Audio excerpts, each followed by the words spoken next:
Armin was a man the world admired. His name appeared in business magazines, his face was known in big gatherings, and his mansion stood like a palace on the edge of the city.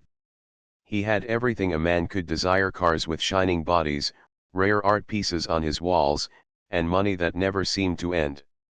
Yet, inside his chest, there was a weakness no gold could hide. He had fallen ill a year ago. At first, it was only tiredness, the kind that sleep could fix. But soon it grew heavier. His steps slowed, his voice lost its strength, and his nights turned restless. He could buy the most expensive medicines, but he could not buy peace for his body. Doctors became his daily guests. At one time, he counted more than 20 different doctors who had checked him, each one carrying files, machines, and promises. They spoke in long medical terms, explained complex treatments, and wrote new prescriptions. Each time, Armin would listen patiently, nodding as though hope was still alive. But when the door closed, he leaned back in silence, wondering if life was slipping away piece by piece. The mansion itself looked strong and proud from outside, but inside it felt cold. Long corridors echoed with footsteps, but they were footsteps of servants, not of family. Armin had no wife, no children.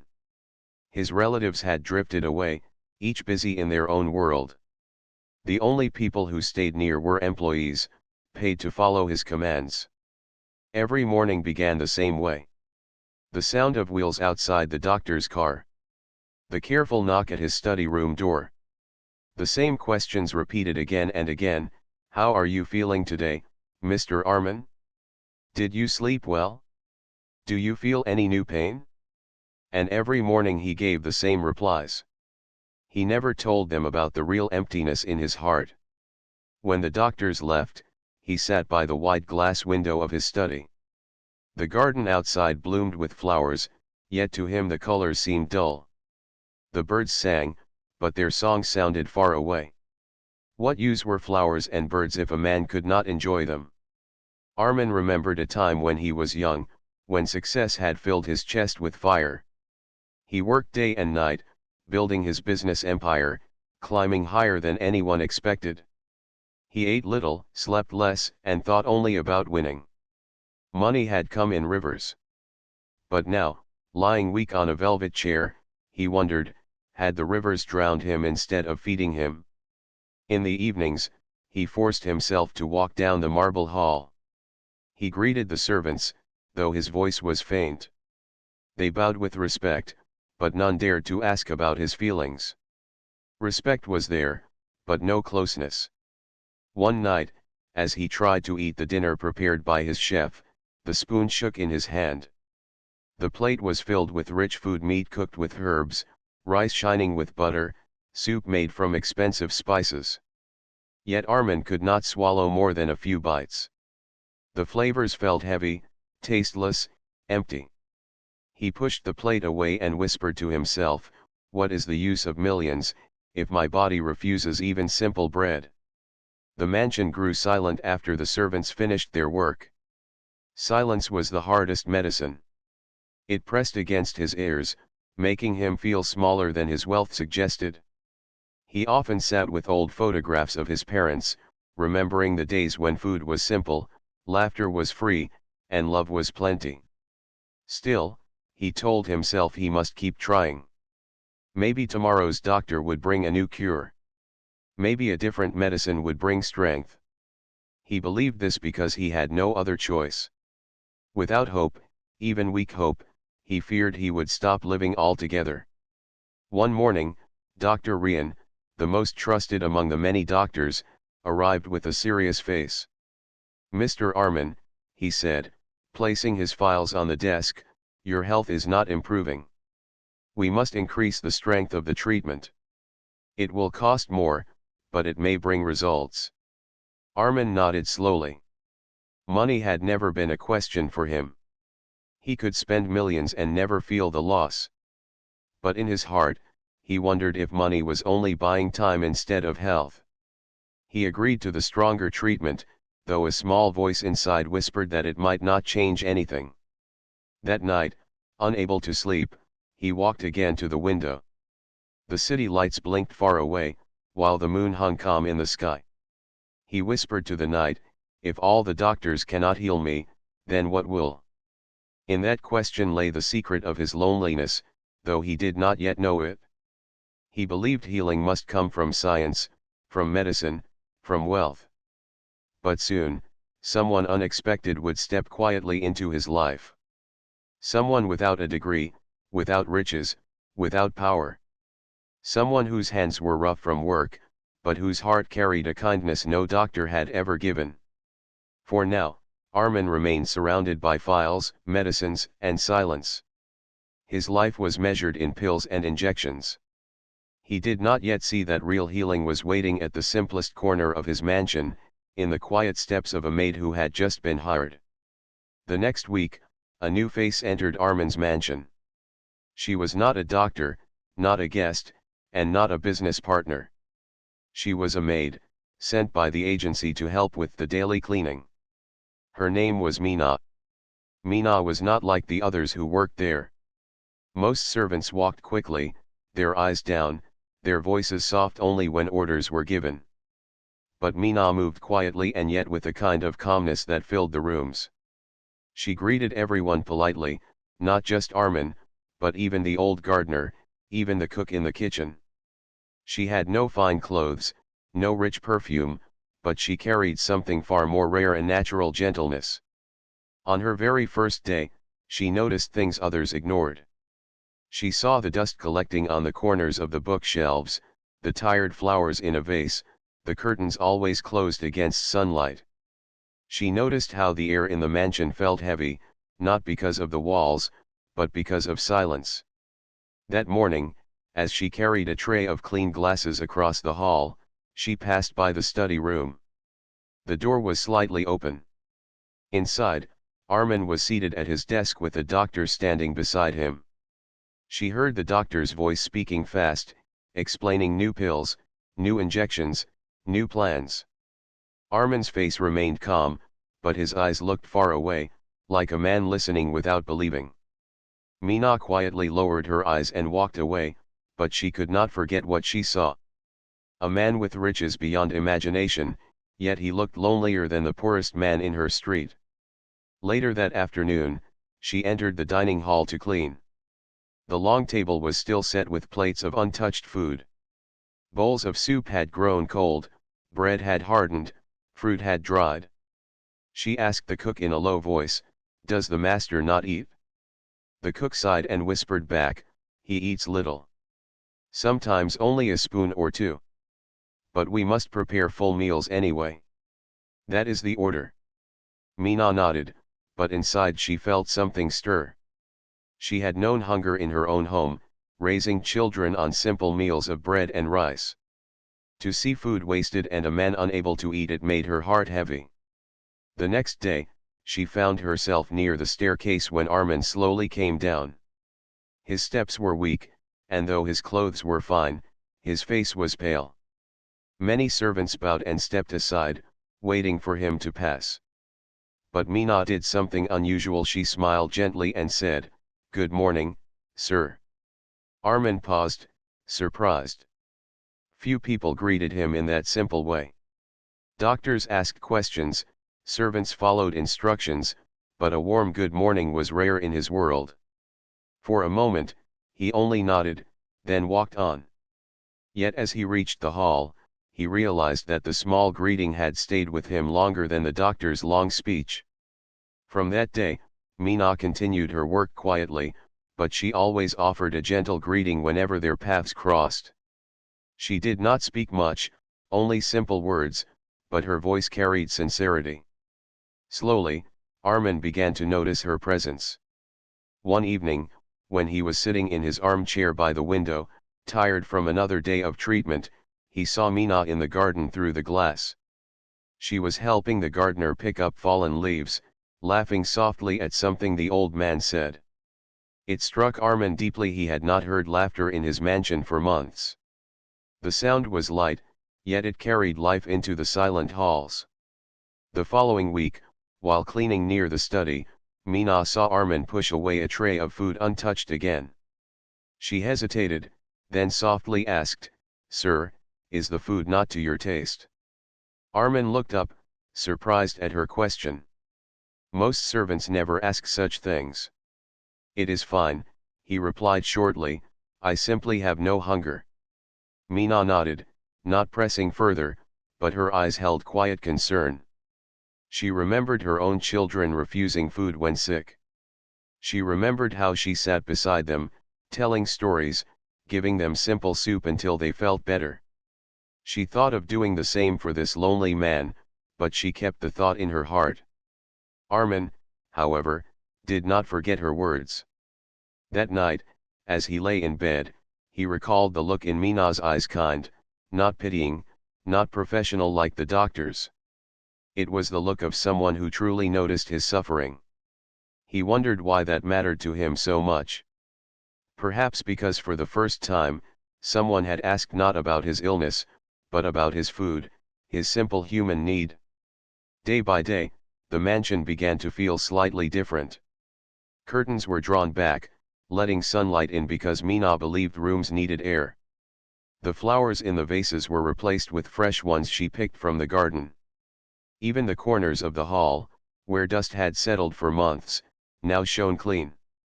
But more than the house, it was Armin's heart that felt a small shift. He still suffered weakness, still faced endless visits from doctors, but in the background, there was now a presence that carried warmth.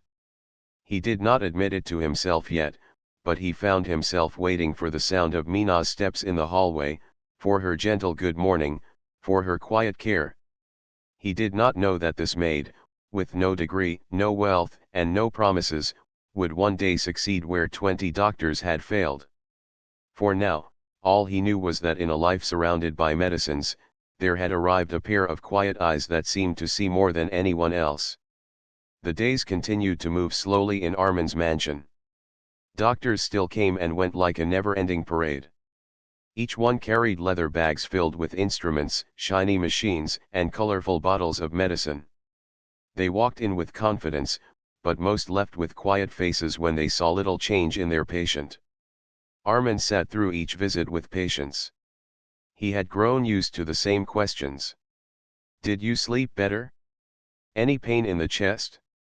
How is your appetite?" His answers hardly changed. "Sleep is short. Appetite is weak. Pain is the same." The doctors always nodded, wrote notes in their files, and suggested a stronger pill or a new injection. The house began to smell of medicine. Shelves in his study were stacked with small boxes. The drawers in his bedroom were filled with packets of tablets. Even the side table beside his bed carried bottles with names too long to pronounce. It was as if his life had turned into one big pharmacy. Yet, his weakness did not leave him. The more money he spent, the more empty he felt. The doctors took their fees politely, some promising that next week would bring improvement. But when they were gone, the silence returned heavier than before. One evening, Dr. Rian arrived again. He was the most regular among them, the one Armin trusted more than the rest. Rian examined him carefully, checked his pulse, and listened to his heartbeat. His face turned thoughtful. "Mr. Armin," he said gently, "your condition is not improving as quickly as we expected. I think we must increase the strength of your treatment. It may feel uncomfortable at first, but it should bring results." Armin gave a faint smile. "Doctor, we have tried many treatments already. Will this one truly work?" Rian paused, then said, "We must try. Medicine is about testing until we succeed. You are strong. You can manage it?" Armin agreed without argument. After all, what else could he do? He had already spent millions on health. One more attempt did not matter if it could give him a chance at life. But that night, as the new treatment began, his body felt even more drained. He could not sleep well. His stomach turned, his mouth felt dry, and his hands trembled slightly when he tried to hold a glass of water. He did not complain aloud, but inside he wondered how much longer he could continue. The servants noticed his tired steps, but no one dared to speak. They only followed orders and kept distance, as if his illness was a private wall no one could cross. All except one. Mina watched quietly. She noticed the untouched food at breakfast, the pale color of his face, and the way he rubbed his temples when the doctors left. She did not understand the medical terms, but she understood the simple truth: the man was suffering, and no medicine was bringing him comfort. One afternoon, she entered the dining hall to clear the table. Armin was seated there, a plate before him filled with fine dishes. The chef had worked hard again: roasted meat, spiced rice, and soup with rare ingredients. But Armin only lifted the spoon once before placing it down. Mina hesitated, then asked softly, "Sir, may I take the plate away?" He looked up at her. For a moment, he saw the honesty in her eyes. "Yes," he said, "take it away. I cannot eat." She carried the plate carefully, but her heart felt heavy. She remembered her own home, where even a small bowl of rice was shared with joy. She thought of her children who asked for more bread, and how she worked hard to provide it.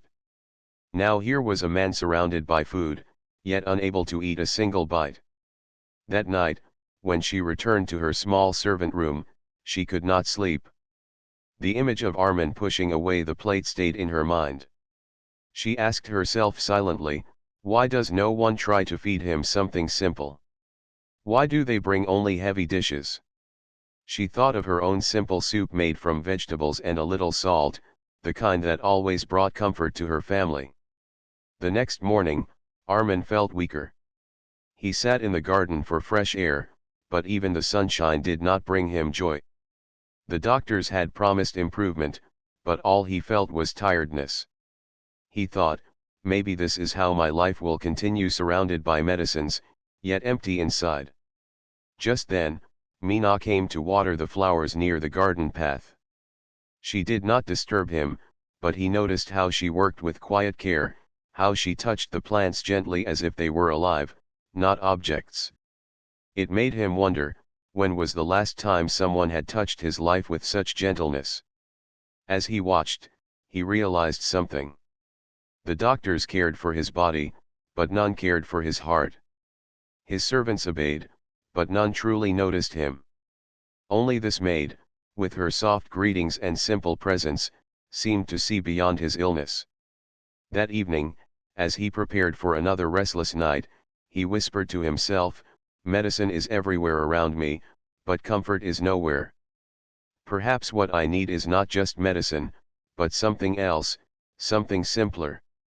He did not yet know that the answer was already walking the halls of his mansion in quiet steps, carrying kindness that no doctor could prescribe. The mansion was quiet again. Doctors had come in the morning, checked Armin, and left with the same promise, soon you will feel better. But evening had arrived, and he did not feel better. He sat in his armchair, looking at the untouched dinner placed on the table before him. The food was rich, colorful, and costly. There were golden plates filled with roasted meat, rice cooked with saffron, and desserts sweetened with rare honey. Any guest would have felt honored to eat such a meal. But Armin only stared at it. His appetite had left him long ago. The smell of spices made his chest heavy, not hungry. He lifted his spoon, tried one bite, and stopped. The taste was hollow. He pushed the plate away. His hand rested on the table, thin and trembling. For a long time, he sat like that, staring at the food that seemed more like a stranger than a friend. Mina entered the room quietly. She carried a tray to collect the dishes. Her eyes fell on the untouched plates, and her heart ached. She had seen this sight many times now, but that evening something moved her more deeply. She hesitated near the table, her hands frozen. Armin noticed her standing there. He looked at her with tired eyes and said, "Take it away. I cannot eat." Mina bowed her head but did not move. For a moment, silence filled the hall. Then, in a soft voice, She asked, "Sir, may I ask you something?" Armin raised his eyebrows. Servants never asked him questions. Doctors questioned him daily, but servants only obeyed. Still, there was no harshness in her tone, only a gentle care. "What is it?" he asked. Mina's hands tightened on the tray. "Why do you never eat what you love?" The question struck him like a bell in an empty room. He had been asked about his illness 100 times: pain, sleep, medicines, weakness. But no one had ever asked him about what he loved. He looked at her with surprise. "What I love," he repeated slowly. "Yes," Mina said, her eyes steady but respectful. "Food can heal when it is loved. Even simple food. But every day, I see these rich dishes go back untouched. Forgive me, sir, but perhaps they are not what your heart needs." Armin leaned back in his chair. For a moment, he did not know how to reply. Then, almost to himself, he whispered, "Everything tastes empty now. I cannot enjoy it, no matter what is served." Mina nodded gently. "Maybe because it is not what you truly want. When my children fall sick, they also refuse food. But when I give them warm soup, or a piece of bread they love, they eat a little and smile. That small comfort helps them heal." Her words were simple, but they touched something deep inside him. For months, the doctors had spoken with long, heavy words. They spoke about chemicals, treatments, results.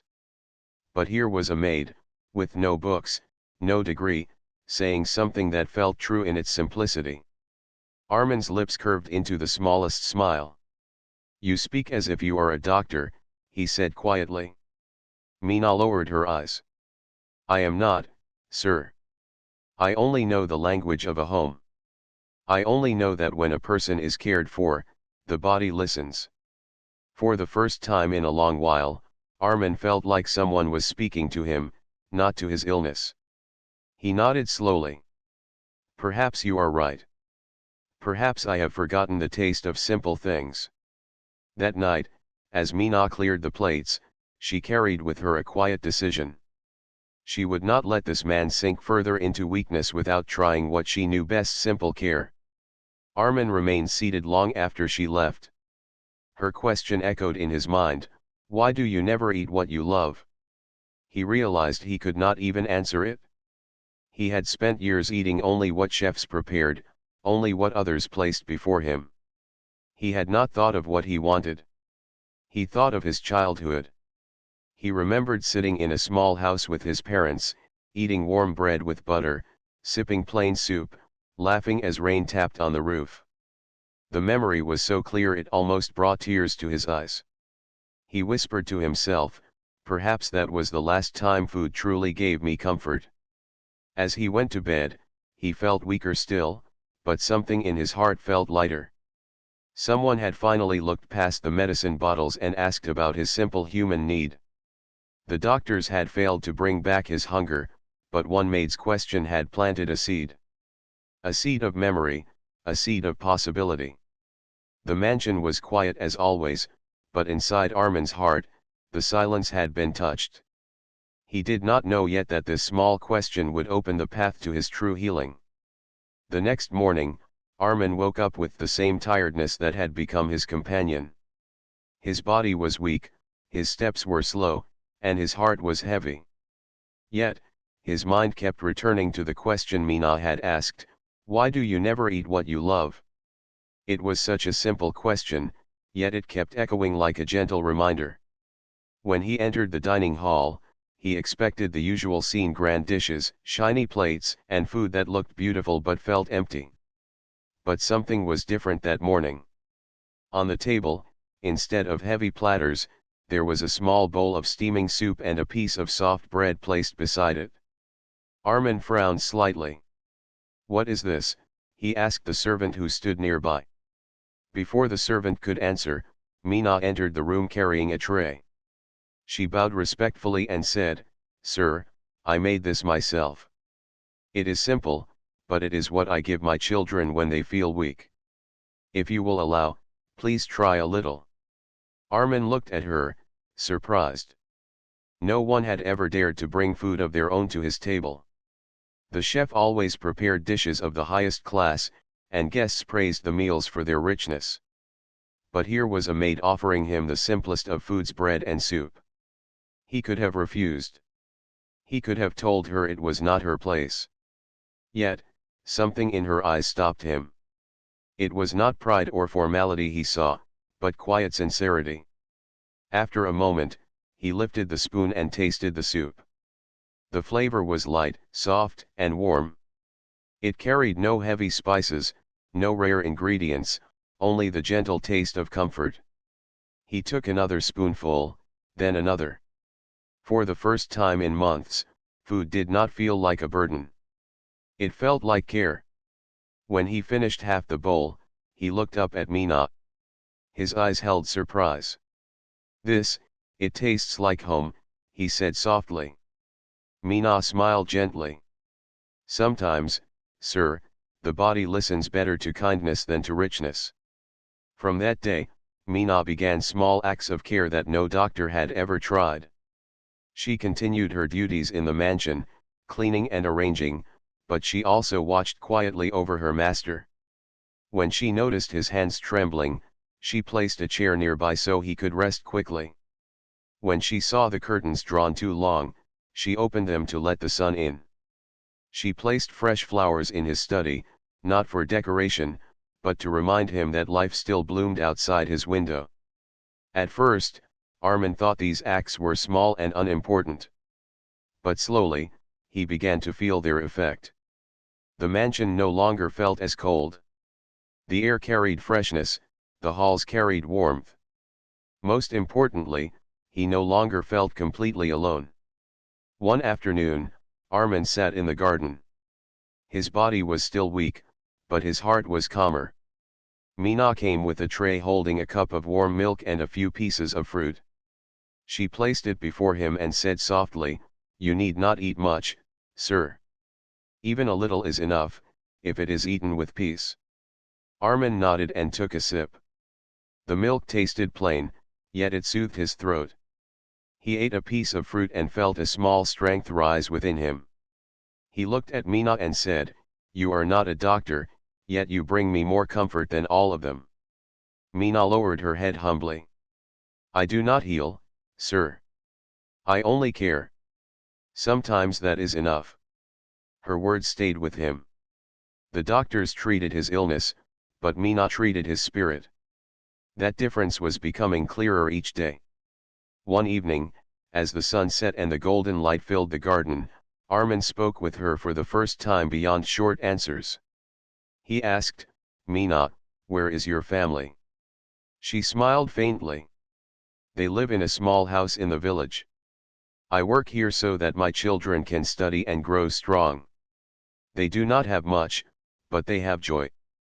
We share simple meals, and we share laughter. That keeps us alive." Armin listened quietly. For a man who had lived among wealth and silence, her words felt like a window into another world, a world of small things, but rich with meaning. That night, he thought of her again. He realized that her presence had changed something inside him. For months, he had seen only illness and hopelessness. But now, when he saw Mina moving through the house, he felt a little light in the darkness. It was not a miracle, not sudden health, but a soft beginning. A reminder that healing was not only about medicines, but also about warmth, kindness, and human touch. For the first time in many nights, Armin fell asleep with a gentle smile on his face. He did not know it yet, but these small acts of care were the first true steps to saving his life. The mansion, once silent and heavy, slowly began to change. It was not because of new medicine or new treatment. It was because of the small acts that Mina continued every day. Curtains were opened, sunlight touched the rooms, fresh air entered, and the scent of simple food replaced the smell of endless medicines. Armin noticed it most in himself. His body was still weak, but his heart no longer felt as empty. He began to wait for small moments: the taste of warm soup, the soft greetings, the sight of fresh flowers on his table. He realized he was looking forward to things again, something he had not done for many months. Still, he lived in silence.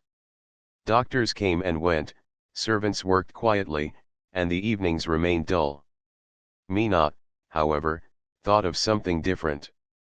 She had seen how the mansion lacked life, how even the walls seemed tired.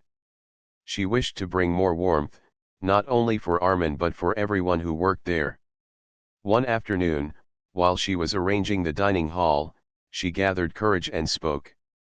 "Sir," she said softly, "may I make a small request?" Armin looked up from his chair. "What is it?" Mina held her hands together. "I wish to prepare a small evening in the garden. Nothing grand. Only some light, some food, and some stories. The people in this house live in silence. Perhaps, if we share time together, the silence will break." Armin studied her for a long moment.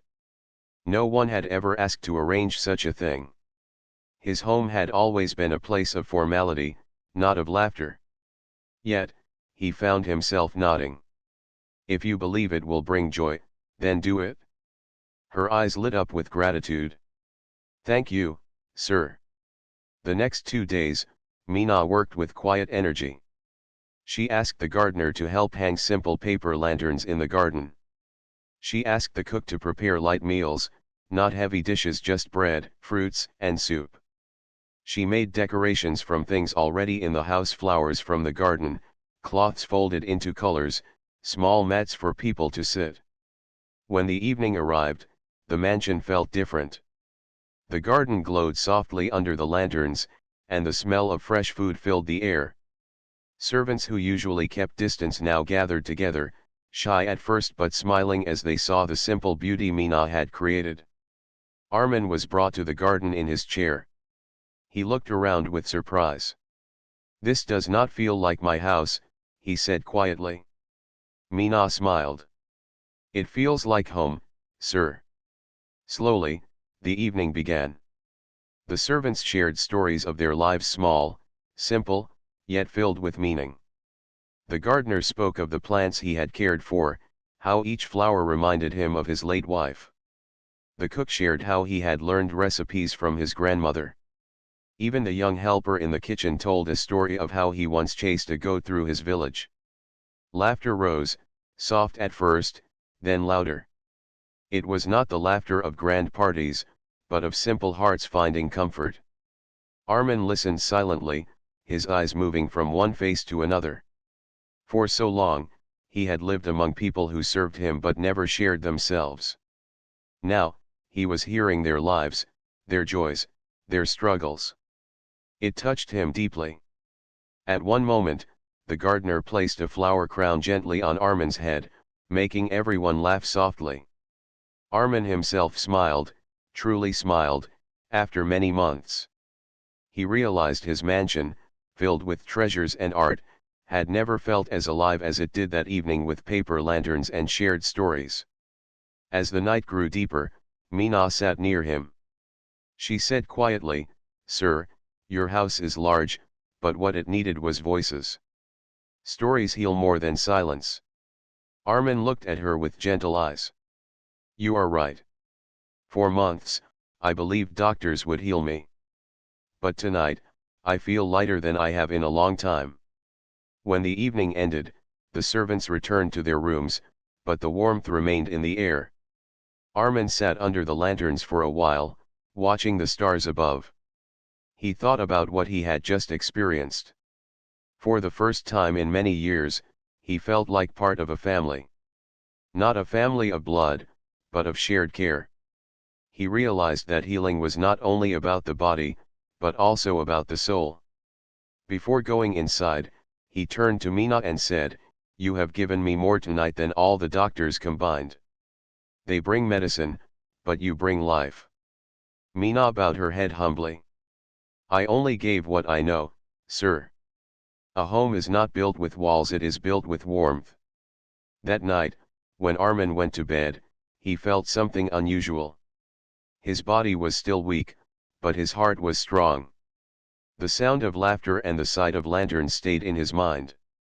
He closed his eyes and, for the first time in many nights, fell into peaceful sleep without struggle. The evening of stories had given him not only comfort but also hope. The mansion stood quieter than usual, but not in the same heavy silence it once held. Now, there was a gentleness in the air. The evening of stories had changed something inside every person living there, but the biggest change had happened inside Armin. For years, he had lived behind walls of wealth, luxury, and medical advice. He had believed that if one paid enough money, solutions would always arrive. Yet, when his health fell into darkness, millions had been spent on doctors, but none of them could bring him the light he longed for. It was Mina, an ordinary maid with no degree, who had given him what no doctor could, the strength to live again. Days passed after the evening in the garden, and Armin noticed himself growing stronger not only in his body but in his spirit. He still needed medicine, yes, but his face no longer looked empty. His eyes began to shine with a quiet calm. He even started taking short steps with the help of a stick, moving slowly but proudly across the garden where lanterns had once glowed. The servants, too, felt the difference. They no longer worked in fear or distance. Instead, they spoke to each other with laughter, they shared meals, and sometimes they even sang while working. It was Mina who had opened the doors to this change, though she never claimed credit. She only continued her work, humbly and quietly, as if nothing extraordinary had happened. One afternoon, Armin called for Mina. She entered his study, her hands folded politely, her face calm. "Mina," he began, his voice softer than usual, "do you realize what you have done for me?" She lowered her eyes. "I only did what I thought was right, sir." He shook his head. "No. You did more than that. 20 doctors could not bring me what you did. You gave me courage when I had none. You gave me life when I believed it was gone." Mina smiled faintly, her eyes glistening with emotion, but she said nothing. Armin leaned back in his chair, his gaze distant. "For years, I thought money could solve everything. But I see now money can buy medicine, but it cannot buy peace, or warmth, or care. Those things come from the heart. And your heart, Mina, is worth more than all my wealth." Her throat tightened, but she whispered, "Sir, I am only a maid. My duty is to serve." He looked at her firmly. "You are not only a maid. You are the reason I am alive today. That makes you far more than a servant in this house." The words hung in the air, and Mina felt both humbled and overwhelmed. She had never expected such recognition. To her, she had only done what any kind soul would do, offering comfort where there was pain. Yet, to Armin, her kindness had been the greatest medicine. That evening, Armin gathered all the servants in the main hall. He stood with his cane, looking at each face with warmth. "I want to say something to you all," he began. "This house has stood for years with wealth and beauty, but it was empty. Today, it feels alive because of all of you, and most of all, because of Mina." The servants looked at Mina, who stood at the back, her face turning red with shyness. Armin continued, "She reminded me that healing is not only in medicines or science, it is in kindness, in laughter, in care. She has given me more than doctors ever could. For that, I will always be grateful." Soft claps filled the hall, and some servants even wiped their eyes. Mina bowed her head, holding back tears. From that day on, the mansion was no longer just a place of riches, it became a home. Armin spent more time in the garden, talking with the servants, listening to their stories, and sometimes even sharing his own. He began to see them not as workers, but as people with lives, families, and dreams. His health improved slowly, but steadily. Each step he took was not only a step of recovery but also of transformation. He had been given a second chance not by medicine alone, but by the touch of humanity. One late night, as he sat by his window, Watching the stars, Armin thought deeply. He whispered to himself, I spent millions on doctors, but a maid saved my life. Perhaps true wealth is not what lies in banks or jewels, it is what lies in the heart of people like her. The stars shone brightly above, as if agreeing with him. As for Mina, she never boasted of what she had done. She continued her work with the same humility. But deep in her heart, she carried the quiet joy of knowing she had made a difference, not with knowledge from books, but with the oldest medicine in the world, compassion. Armin, on the other hand, carried her lesson for the rest of his life. Whenever people asked about his recovery, he no longer spoke of doctors or medicines first. He said, it was kindness that healed me. Never underestimate the power of a good heart. And so, the story of a millionaire who had spent millions on 20 doctors but was saved by a maid with no degree became not just his truth, but also his wisdom. It was proof that sometimes the greatest healers are not found in hospitals or wearing white coats. Sometimes, they are simple souls, unnoticed by the world, yet carrying within them the cure that no wealth can buy.